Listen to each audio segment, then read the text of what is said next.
So we're gonna, I'm going to spend about 10 minutes with each film, and prior to each conversation, we will have a clip from the film. So we're going to start with Colm and his film, The Quiet Girl, from Ireland.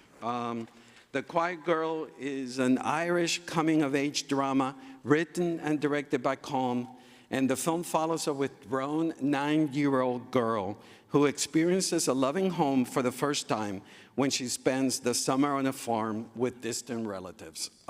The film has won numerous awards, including the London's Critics' Circle Film Award for Foreign Language of the Year, Foreign Language Film of the Year. So here's a look at The Quiet Girl.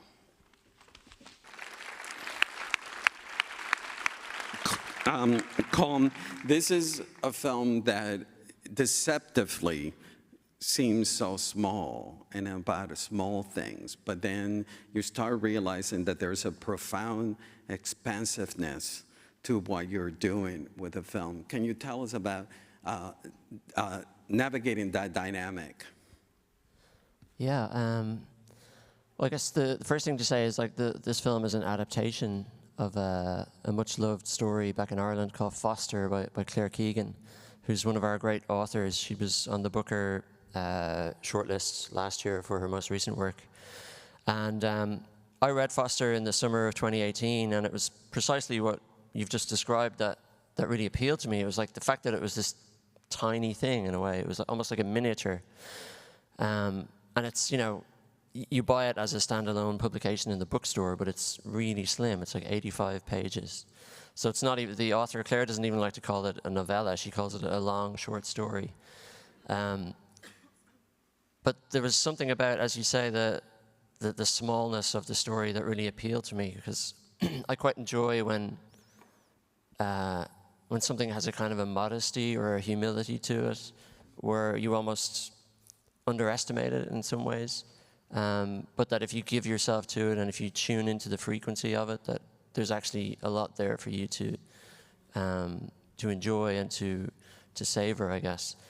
And when I was preparing to make the film, when I'd be writing my kind of director's notes or any kind of documents that I was sharing with the crew or with the funders, I used to write a particular quote on the front page of every document by Mark Cousins, who's a wonderful film director who makes documentaries that are film essays about cinema, and he's a wonderful one about movies that involve children.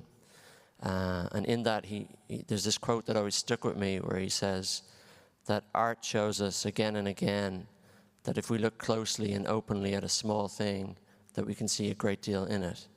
So that was kind of like my mantra in the making of the film that I would put on everything. And because, you know, this film is not, it's not going to wow you with its plot. You know, the plot is almost secondary in this film, because it's literally girl goes, stays with relatives, and comes home.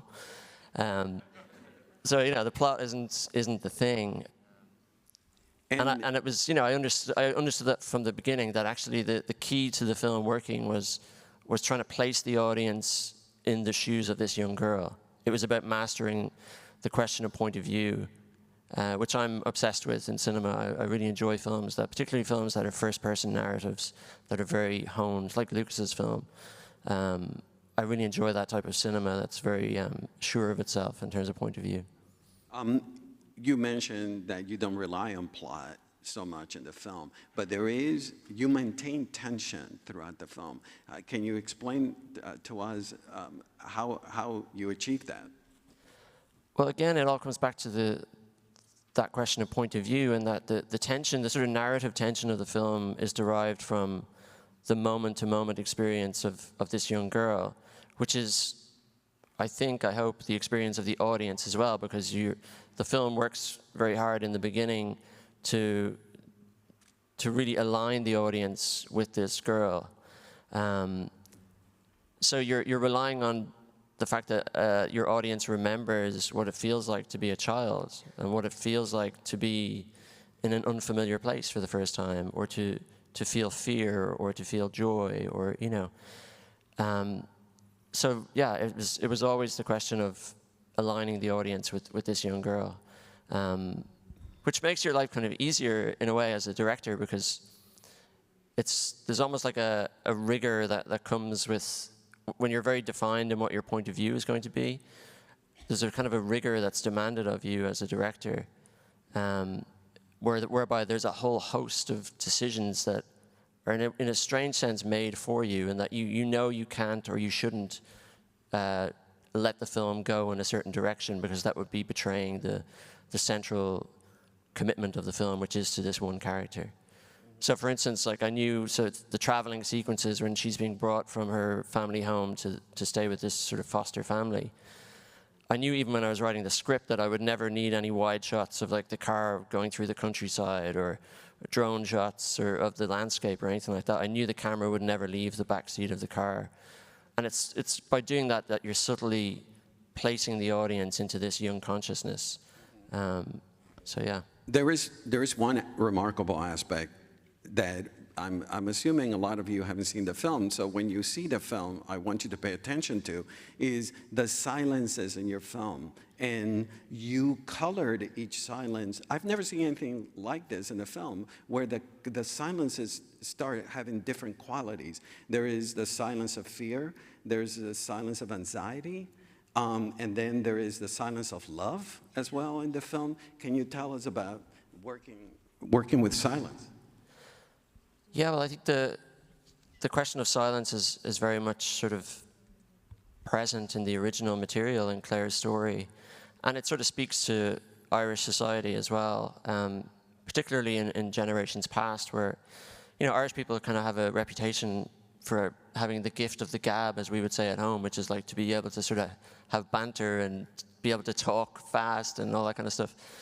But in terms of our ability to relate to one another emotionally, I think we haven't always been so up to speed, you know, in terms of verbalizing ourselves as our emotional selves.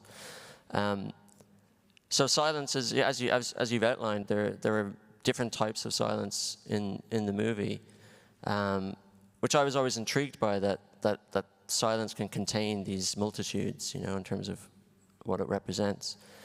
And also, like, there was something that really appealed to me on that question of silence in the original, in Foster, because it always reminded me of, there's a great Irish poet called Seamus Heaney, who's now passed, but he has a wonderful poem, it's called Clearances, and it's about his mother's death, and it's him reflecting on that moment. So his mother is lying, her body's lying in bed, and the priest is saying prayers, and the neighbors are coming around to the house.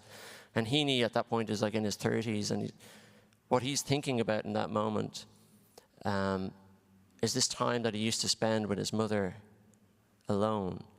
And the line goes, "When all the others were away at Mass, I was all hers as we peeled potatoes." And he describes the peeling of these potatoes and this silence, entirely non-verbal memory. And he describes the potato skins falling into this clear bucket of water. And he says, her head bent towards my head, her breath in mine, our fluent dipping knives, never closer the whole rest of our lives. And that's a beautiful description to me of a type of silence that's also beautifully expressed in Claire Keegan's Foster, and that we wanted to try and capture in our film, you know, to elevate the importance of that sort of mundane thing, that's sort of objectively mundane, you know, this very basic activity that a caregiver does with a child, but that which has great meaning for that child. The film is in Irish. It is the national language of Ireland, but is only used by a minority. You know, tell us the importance of featuring the Irish language in the film.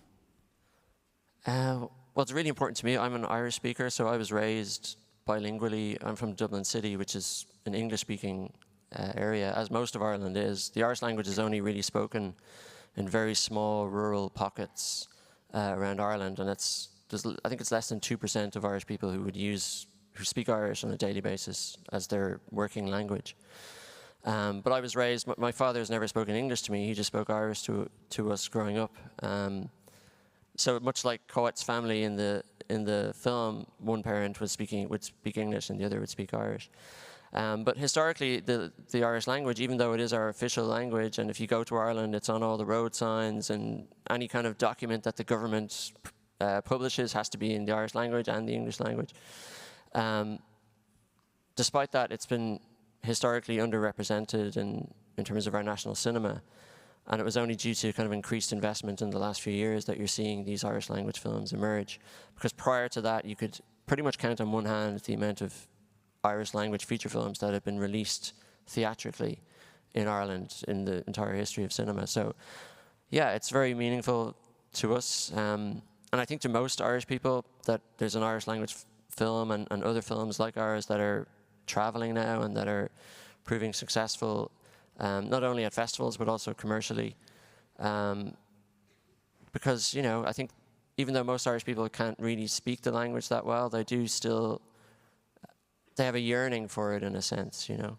Because even like the form of English that we speak in Ireland has its own term. It's called Hiberno-English. Hiberno, as in Ireland was called Hibernia by the Romans, so it derives from the Latin term. But that description of Hiberno-English is a reference to a form of English that's haunted by the Irish language. So our syntax at times is very unusual in terms of how we structure our sentences, and it's entirely a reflection of how you would say that sentence in the Irish language, for instance. And because you mentioned that not a lot of people speak Irish, did that narrow your casting possibilities, and in particular finding your young lead actress? Yeah, it's certainly more of a challenge. Strangely, more so for the adult actors, because the great hope I have for the Irish language is the fact that you now have these primary schools in Ireland, which are a minority, admittedly, within the education system, but there are these schools now where everything is taught through Irish. So you do math, you do all the subjects, history, geography, everything. It's the working language of the school. So you have thousands of young Irish people who are immersed in the language now and for whom it's normalized. And so we knew when we set out that to cast this role, we were looking for, you know, a 9, 10-year-old girl, that there was a pool of young people who were essentially fluent in the language. So we kind of always believed, okay, there must be someone amongst these thousands of young people that we can find. But it took us 7 months to find Catherine. And I'll never forget the day we got a self-tape in, because it was we started pre-COVID, and then we had to go to self-tapes because COVID arrived, so we couldn't do in-person auditions anymore. And we got this tape in one day, and it was my wife, Cleona, who's the producer of the film. She saw it first, she was at home, and she just rang me, and she's like, Colm, you need to come home and look at this tape. Because it was remarkable. I always remember my experience watching it.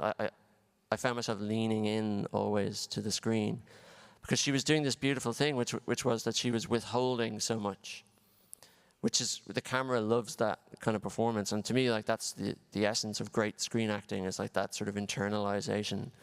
And she just had this innate understanding, not only that that's what the camera needs in a sense, but also that's what this character was about, that this was a girl who had learned to turn all of her emotions sort of inwards in a sense, and it was hiding herself from the world around her.